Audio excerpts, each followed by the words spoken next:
युवक आहेत 24 वर्ष ते 50 वर्ष त्यांना त्यांच्या त्यांच्या ब्रेन प्रमाणे काम भेटावं. आणि नंबर 3, पुढच्या पिढ्या आता बर्बाद होऊ नये म्हणून शिक्षणाची क्वालिटी अत्यंत चांगली करावी. या 3 बेसवर आज तुम्ही माझी बाप आणि आजची तारीख मित्रांनो लिहून घ्या. 2/2/26 बरोबर आहे. तुम्ही बघा तुमचा लोड आता टप्प्याटप्प्याने कसा कमी होईल आणि 10 वर्षात आपण कुठे जातोय. उदाहरणार्थ शेतीपासून मी सुरू करतो. काय निर्णय घेतला आमच्या सरकारने, सन्मान्य फडणवीस साहेबांनी? आता भविष्यामध्ये 3 वर्षाच्या आत शेतकऱ्यांना अगदी तणाव मुक्त करून त्यांचं कॉस्ट ऑफ प्रोडक्शन जे आहे, म्हणजे ते जे पिकवतात ते अगदी कमी पैशात चांगलं पिकलं गेलं पाहिजे आणि त्याला चांगले भाव भेटले पाहिजे.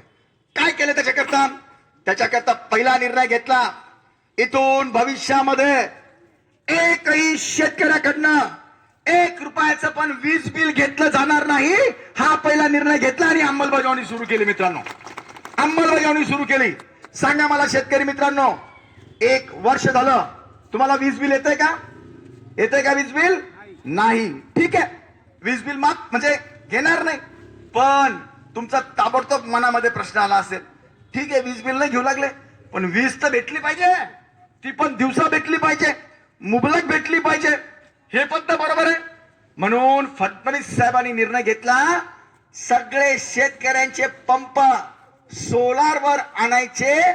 जागोजागी सरकारी जमिनींमध्ये जे आमच्याकडे अवेलेबल आहे, 7 जमिनी मी सरकारकडे दिल्या आहेत, त्याच्यावर सुद्धा पॅनल टाकायचे आणि ते शेतकऱ्यांना दिवसा लाईट द्यायचं.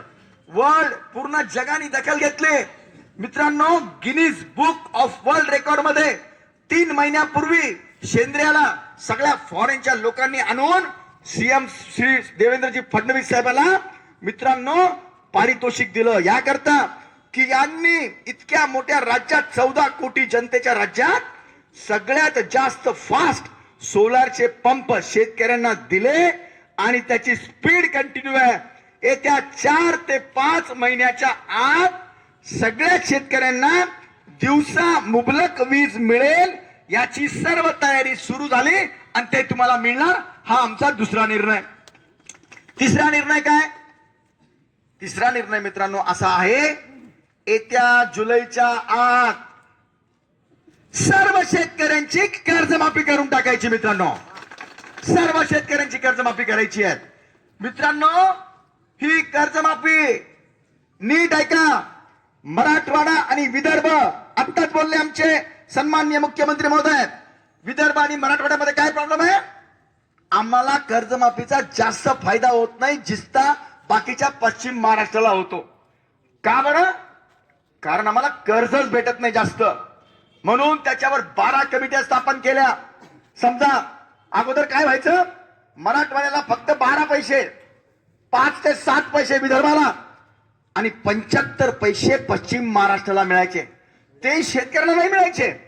जे मोठे मोठे राजकारणी आहेत, जे मोठे मोठे ते शेतकऱ्यांच्या नावाने संस्था उघडतात, त्या संस्थेवर प्रचंड शेकडो आणि हजारो कोटीचे कर्ज घेतात आणि तिकडनं कर्जमाफी झाली की त्यांचं कर्ज माफ होतं.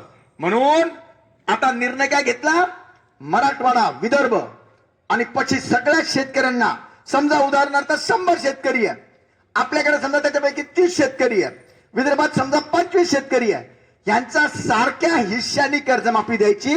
म्हणजे एखाद्या वेळेला ज्यांना कर्ज भेटलं नाही त्यांच्या अकाउंटला पण तितकाच पैसा येईल ज्यांनी कर्ज घेतलं त्यांची पण माफी आहे. फार मोठा निर्णय मित्रांनो. म्हणजे तुम्हाला शेती सुधार करता येईल याच्यावर अभ्यास चालू आहे. मी तुम्हाला आजच्या शब्द देत नाहीये, पण अशा याच्यावर विचार चालू आहे. भविष्यातल्या शेत्या ह्या सुधारून आपण केल्या पाहिजे, या हिशोबाने आमचा निर्णय. जितकं मी बोललो, काय बोललो, शेतकऱ्यांची चौथा निर्णय, तुम्हाला पेस्टिसाइड, युरिया वगैरे जे आहेत ना, ती कंट्रोलिंग हातात घेऊन रॅशन टाईप मध्ये तुम्हाला युरिया निघते. प्रत्येकाला 7 भऱ्याप्रमाणे तुमच्या घरापर्यंत पोहोचवायचं. तसं आम्ही रॅशन गावागावामध्ये पोहोचवतो. म्हणजे कॉस्ट ऑफ प्रोडक्शन जे आहे ते सरकार सहन करणार आहे.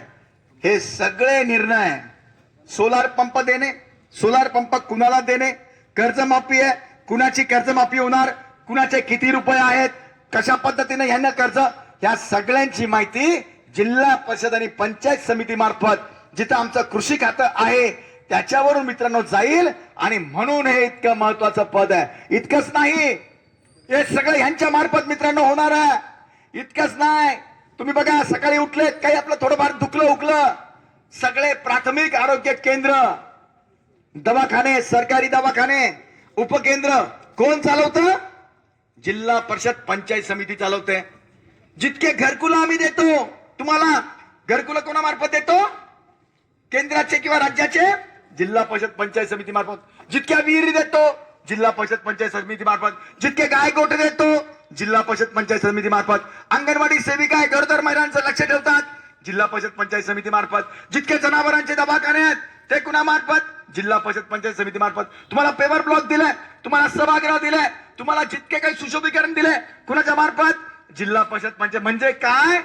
केंद्राचा पैसा तिथून येतो, राज्यातला पैसा येतो, आम्ही पंचायत समिती जिल्हा परिषदच्या अकाउंटला टाकतो आणि तिथून हे निवडून आलेले तुमच्या गावापर्यंत मित्रांनो पोहोचवतात. म्हणून मी म्हटलं अगदी महत्वाचे हे 2 पद आम्ही तुमच्याकडनं मतदान मागायला आलोय. कारण की राज्यात आमची सरकार आहे, केंद्रात आमची सरकार आहे, इथं मी सत्तेत आहे. मग हे दोन्ही जर आमच्या सगळे लिंक बरोबर लागली तर योग्य हाताने योग्य ठिकाणी सगळं जाईल मित्रांनो. आणि मी तुम्हाला भरोसा देतो, हे दोघे एकटे नाहीयेत. तुम्ही जे काही मतदान करणार आहात ते प्रशांत बंबलाच करणार आहात असं समजून मतदान करायचं मित्रांनो. माझी कंट्रोलिंग असणार आहे या सगळ्या बाबींवर. का बरं आम्ही गरीब राहिलो? 78 वर्ष झाले स्वातंत्र्याला. का गरीब आम्ही? का काम नाहीये? मित्रांनो नीट लक्षात द्या. नंबर 1, आमच्या शेताच्या बांधापर्यंत 24 तास पाणी देण्याचा कायदा असूनही आज तागायत मराठवाड्याला आणि विदर्भाला पाणी भेटलं नाही.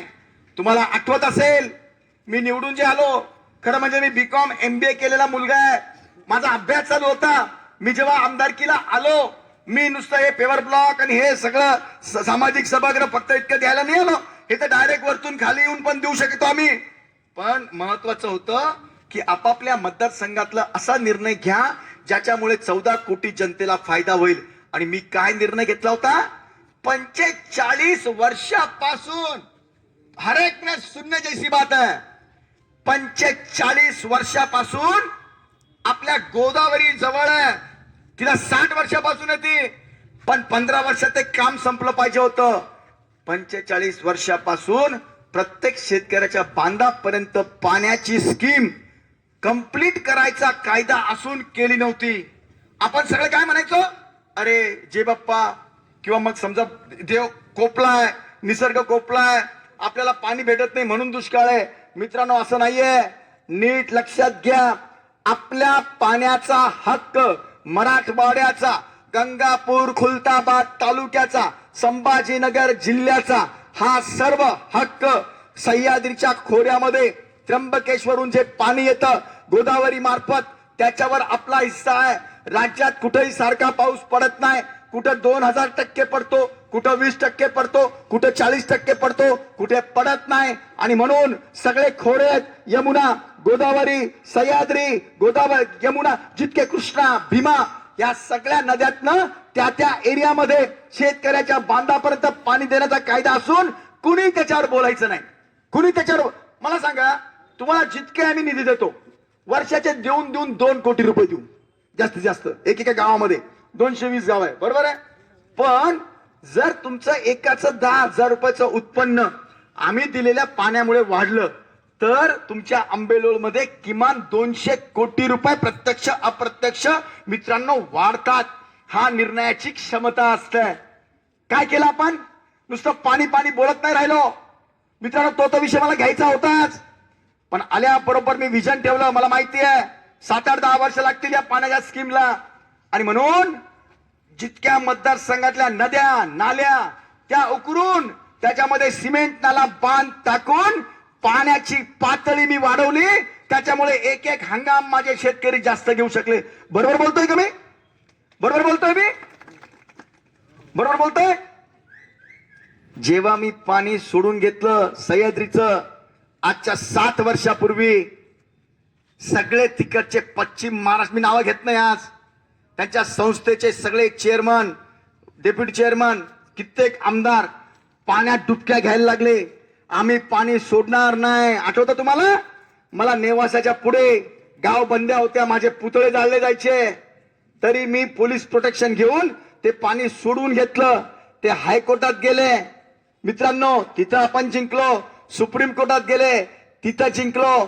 आणि आज मला आनंद आहे, आज माझी गोदावरी नदी ते खुलताबादचा शेवटचं गाव तिथपर्यंत 24/5 पाणी देण्याच्या योजनेचा पहिला भाग लखमापूर ते सुलतानाबाद 1 वर्षापूर्वी मी सुरू केला आणि जोरात चालू आहे. मित्रांनो, चालू आहे की नाही? 38 गावातली योजना चालू आहे. इकडे पण सगळीकडे घेणार आहे. पुढचा 80,000 हेक्टरचा माझा टप्पा आहे, चालू आहे. मी त्यावेळेला बोललो होतो, याच टेबलवर बोललो होतो आणि त्या गावागावात जाऊन बोललो होतो. काय बोललो होतो? शेतकऱ्यांना जमिनी विकू नका. माझं इलेक्शन झाल्याबरोबर 3 महिन्याच्या आत मी ती स्कीम सुरू करतोय. कुणाच्या लक्षात आलं की नाही माहित नाही. पाण्याची स्कीम सुरू झाल्याबरोबर जमिनीचे रेट आसमानला भिडले मित्रांनो. 12-18 लाख रुपयाला कोणी जमिनी घ्यायला तयार नव्हता. आज 60 लाख आणि 1 कोटीला कोणी द्यायला तयार नाही. अर्थशास्त्र मी असं बनवलंय मतदारसंघाचं. खुलताबादचा कोपरा, धुळे, सोलापूर, तिथून तर गोदावरी पर्यंत समृद्धी महामार्ग आहे. सन्माननीय मुख्यमंत्री महोदय होते, 45 किलोमीटरला इंटरचेंज सोडत होते. मी सांगितलं मला MIDC घ्यायची आहे. आणि आता आरापूरला 2 महिन्यापूर्वी एक 1800 एकरची MIDC आणली मित्रांनो. 1800 एकरची MIDC आणली. लिहून घ्या. माझ्या मतदारसंघात मी जे म्हटलं ना, नवयुवक 24 ते 50, आता भविष्यात म्हणजे लगेच या वर्षी मी एक युनिव्हर्सिटी टाकू लागलो. कोणती? जे प्राथमिक शिक्षणातनं वंचित राहिले, बरोबर दर्जेदार शिक्षण भेटलं नाही, त्याच्यावर मी येईल.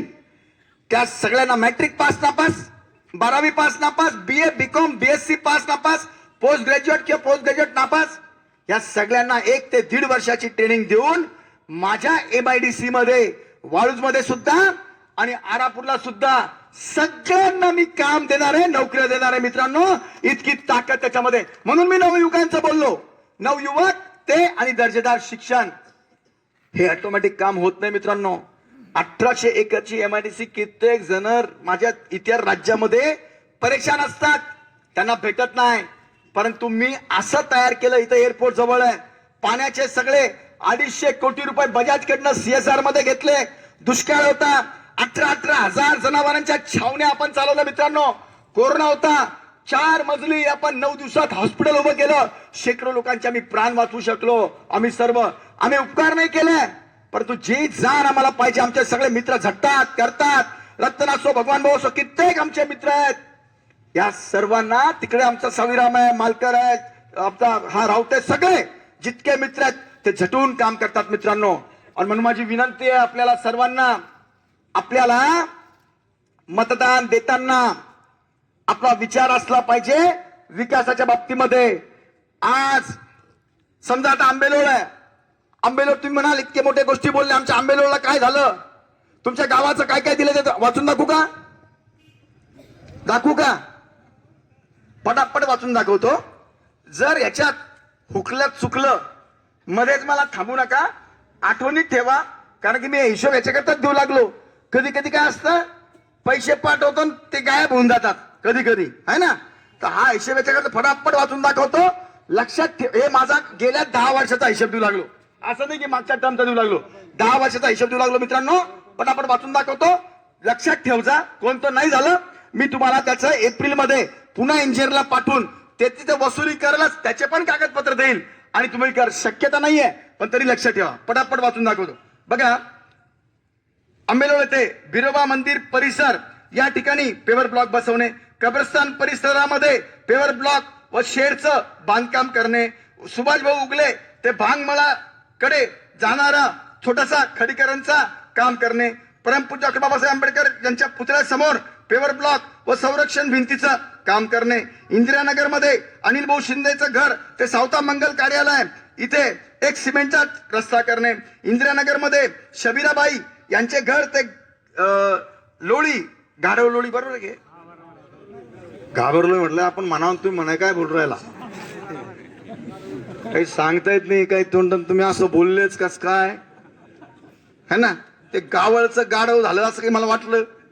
ठीक आहे. लेडी ते सुंदरबाई शेलार यांचे घर इथं पेवर ब्लॉक बसवणे, मारुती मठाकडे जाणारा तुर्काबाद जुना रस्ता त्याचं खडीकरण करणे, बशीरभाई महमूद शेख यांचे घर ते डेरा रोड या इथे सुद्धा सिमेंट रोड. जेव्हा मी सिमेंट रोड पेवर ब्लॉक म्हणतो ना त्या दोघातून एक काहीतरी त्या ठिकाणी बनवत असतं. सुभाष गोरखनाथ उगले यांच्या घरापासून ते मठाकडे जाणारा तुर्काबादचा जुना रस्ता याच्यापुढे पण छोटासा मजबूतीकरण करणे. 1,84,00,000 रुपयाचा आंबेलोळ ते नांदेडा याचा मुख्यमंत्री ग्राम सडक योजनेचा हा तयार करणे. आंबेलोळ ते कासोडा हा पण 2,07,00,000 रुपयाचा मित्रांनो आपण रस्त्याचं काम केलं. आंबेलोळ ते वडगाव याचं पण आपण काम केलं 83,00,000 रुपयाचं. एस कप्ते लासू स्टेशन हा तर रस्ता तुम्हाला फायदा येईल हा पण आपण बनवला. माळीवाडा आसेगाव एकलहरा आंबेलोळ हा मित्रांनो हा पण आपण रस्ता केला. माळीवाडा आसेगाव एकलहरा आंबेलोळ.